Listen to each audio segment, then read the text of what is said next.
नमस्कार दोस्तों, मैं पूनम शर्मा फिर से स्वागत करती हूँ आपका अपने चैनल पर। सावन मास महात्म्य का 29वां अध्याय मैं आपके सामने आज प्रस्तुत कर रही हूँ। स्कंद पुराण में से लिए गए हैं ये अध्याय। श्रावण मास महात्म्य में किए जाने वाले व्रतों का काल निर्णय इस अध्याय में बताया गया है। तो चलिए शुरू करते हैं। ईश्वर बोले, हे सनत कुमार, मैं पूर्व में कहे गए व्रत के कर्मों के विषय में बताऊंगा। हे महामुने, किस समय कौन सा कृत्य करना चाहिए उसे सुनिए। श्रावण मास में कौन सी तिथि किस विहित काल में ग्रहण के योग्य होती है और इस तिथि में पूजा जागरण आदि से संबंधित मुख्य समय क्या है। उन व्रतों के वर्णनों के समय कुछ व्रतों का समय तो पूर्व के अध्याय में बता दिया गया है। नक्त व्रत का समय ही विशेष रूप से उन व्रतों तथा कर्मों में उचित बताया गया है। दिन में उपवास करें और रात्रि में भोजन करें, यही प्रधान नियम है। सभी व्रतों का उद्यापन उन व्रतों की तिथियों में ही होना चाहिए। यदि किसी कारण से उन तिथि में उद्यापन असंभव हो तो पांचांग शुद्ध दिन में एक दिन पूर्व अधिवासन करके और दूसरे दिन आदर पूर्वक होम आदि कर्तव्यों को करें। धारण पारण व्रत में तिथि का घटना व बढ़ना कारण नहीं है। श्रावण मास के शुक्ल पक्ष की प्रतिपदा तिथि के संकल्प करके उपवास करें, पुनः दूसरे दिन पारण करें और इसके बाद दूसरे दिन व्रत करें। इसी कर्म से रहते रहें और व्रती को चाहिए कि वह पारण में हविष्यान्न, मूंग, चावल आदि ग्रहण करे। एकादशी तिथि में पारण का दिन हो जाने पर 3 दिन निरंतर उपवास करें। रविवार व्रत में पूजा का समय प्रातःकाल ही होना चाहिए। सोमवार के व्रत में पूजा का समय संध्या काल कहा गया है। मंगल, बुध तथा गुरु के व्रत में पूजन के लिए मुख्य समय प्रातःकाल है। शुक्रवार के व्रत में पूजन उषा काल से लेकर सूर्योदय से पूर्व तक को हो जाना चाहिए और रात्रि में जागरण करना चाहिए। शनिवार के दिन व्रत में नरसिंह का पूजन सायंकाल में करें। शनि के व्रत में शनि के दान के लिए मध्याह्न मुख्य समय कहा गया है और हनुमान जी के पूजन का समय मध्याह्न है। अवस्थ का पूजन प्रातःकाल करना चाहिए। हे वत्स, रोटक नामक व्रत में यदि सोमवार युक्त प्रतिपदा तिथि हो तो वह प्रतिपदा 3 मुहूर्त से कुछ अधिक होनी चाहिए, अन्यथा पूर्व योगिनी प्रतिपदा ग्रहण करनी चाहिए। औदुंबरी द्वितीया सायंकाल व्यापनी मानी जाती है। यदि दोनों तिथियों में पूर्व वेद हो तो तृतीया संयुक्त द्वितीया ग्रहण करनी चाहिए। स्वर्ण गौरी नामक व्रत की तृतीया तिथि चतुर्थी युक्त होनी चाहिए। गणपति व्रत की तिथिया विद चतुर्थी तिथि प्रशस्त होती है।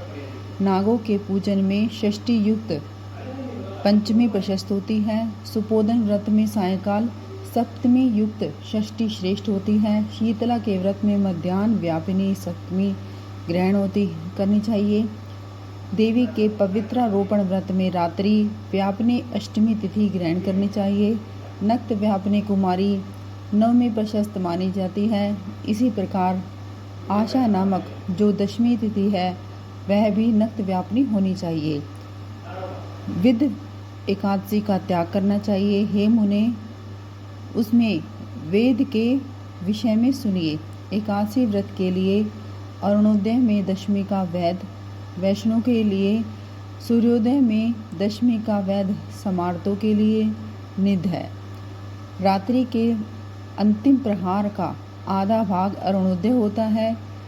इसी रीति में जो द्वादशी हो वह पवित्रारोपण में ग्रह है। कामदेव के व्रत में त्रयोदशी तिथि रात्रि व्यापिनी होनी चाहिए। इसमें भी द्वितीय व्यापिनी त्रयोदशी हो तो वह अति प्रशस्त होती है। शिवजी के पवित्रारोपण व्रत में रात्रि व्यापिनी चतुर्दशी होनी चाहिए। उसमें भी जो चतुर्दशी अर्धरात्रि व्यापिनी होती है वह अति श्रेष्ठ होती है। उपाकर्म तथा उत्सर्जन कृत्य के लिए पूर्णिमा तिथि तथा श्रवण नक्षत्र होनी चाहिए। यदि दूसरे दिन 3 मुहूर्त तक पूर्णिमा हो तो दूसरा दिन ग्रहण करना चाहिए, अन्यथा तैत्तिरीय शाखा वालों को और ऋग्वेदियों को पूर्व दिन ही करना चाहिए। तैत्तिरीय यजुर्वेदियों को 3 मुहूर्त पर्यंत दूसरे दिन पूर्णिमा में श्रवण नक्षत्र तब भी पूर्व दिन दोनों कृत्य करना चाहिए। यदि पूर्णिमा तथा श्रवण दोनों का पूर्व दिन 1 मुहूर्त के अनंतर योग्य हो और दूसरे दिन 2 मुहूर्त के भीतर दोनों समाप्त हो जाएं, तो पूर्व दिन ही दोनों कर्म होना चाहिए। यदि हस्त नक्षत्र दोनों दिन अपार्य काल व्यापी हो तब भी दोनों कृत्य पूर्व दिन ही संपन्न होने चाहिए। श्रवणा कर्म में उपाकर्म प्रयोग के अंत में दीपक का काल माना गया है। सर्व बलि के लिए वही काल बताया गया है। पर्व के दिन में अर्थात रात्रि में अपने अपने गुहाय सूत्र के अनुसार जब भी इच्छा हो इसे करना चाहिए। इस दीपदान तथा सर्व बलिदान कर्म में अस्त काल व्यापनी पूर्णिमा प्रशस्त होती है। यह ग्रीव के उत्सव में मध्य व्यापनी पूर्णिमा प्रशस्त होती है। रक्षाबंधन कर्म में अपारण्य व्यापनी पूर्णिमा होनी चाहिए। इसी प्रकार संकष्ट चतुर्थी चंद्रोदय व्यापनी गुहाय होनी चाहिए। यदि चंद्रोदय व्यापनी चतुर्थी दोनों दिन में अथवा दोनों दिनों में न हो तो चतुर्थी व्रत पूर्व में ही करना चाहिए, क्योंकि तृतीया में चतुर्थी महान पुण्य फल देने वाली होती है। अतः हे वत्स, व्रतियों को चाहिए कि गणेश जी को प्रसन्न करने के लिए इस व्रत को करें। गणेश चतुर्थी, गौरी चतुर्थी, बहुला चतुर्थी, इन चतुर्थियों के अतिरिक्त अन्य सभी चतुर्थियों पूजन के लिए पंचमी विद्या कही गई है। कृष्ण जन्माष्टमी तिथि निशिव्याथनी ग्रहण करनी चाहिए। निर्णय में सर्वत्र तिथि 6 प्रकार की मानी गई है। पहला, दोनों दिन पूर्ण व्यापित। दूसरा, दोनों दिन केवल अव्यापित। तीसरा, अंश में दोनों दिन समव्यापित। चौथा, अंश से दोनों दिन विषम व्यापित। पांचवा, पूर्व दिन संपूर्ण व्याप्ति और दूसरे दिन केवल आंशिक व्याप्ति। पूर्व दिन आंशिक व्याप्ति। छठा, दूसरे दिन व्याप्ति। इन पक्षों में 3 पक्षों में जिस प्रकार संदेह नहीं है, अब उसे सुनिए। विषम व्याप्ति में अंश व्याप्ति से अधिक व्याप्ति उत्तम होती है और एक दिन तिथि पूर्णा है, वही तिथि दूसरे दिन अपूर्णा कही जाती है। अव्याप्ति तथा अंश से व्याप्ति, इनमें अंश व्याप्ति उत्तम होती है और जब अंश व्याप्ति पूर्ण हो और जब अंश से सम हो वहाँ संदेह होता है और इसके निर्णय में भेद होता है। वहीं युग्म वाक्य से वार व नक्षत्र से योग, कहीं प्रधान हृदय से योग से और कहीं पर्णा योग से जन्माष्टमी व्रत में संदेह होने पर तीनों पक्षों में पराग्रह होती है। यदि अष्टमी 3 प्रहर के भीतर ही समाप्त हुई हो तो अष्टमी के अंत में पारण हो जाना चाहिए। उसके बाद यदि अष्टमी उषा काल में हो समाप्त होती है तो पारण उसी समय करना चाहिए। पिठोर नामक व्रत में मध्याव्यापनी अमावस्या शुभ होती है और वृषभों के पूजन में सायंकाल व्यापनी अमावस्या शुभ होती है।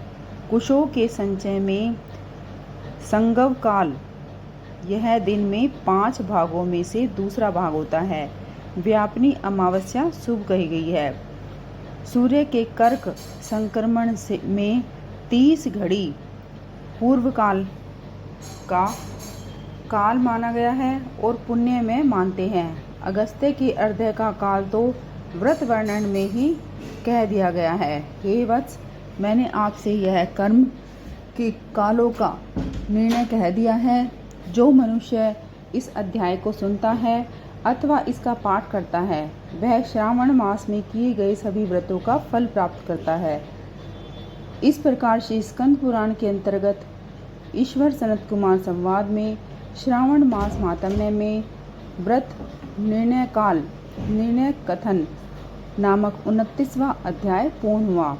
मिलते हैं आपसे अगले अध्याय में तीसरे और आखिरी अध्याय में। तब तक के लिए हर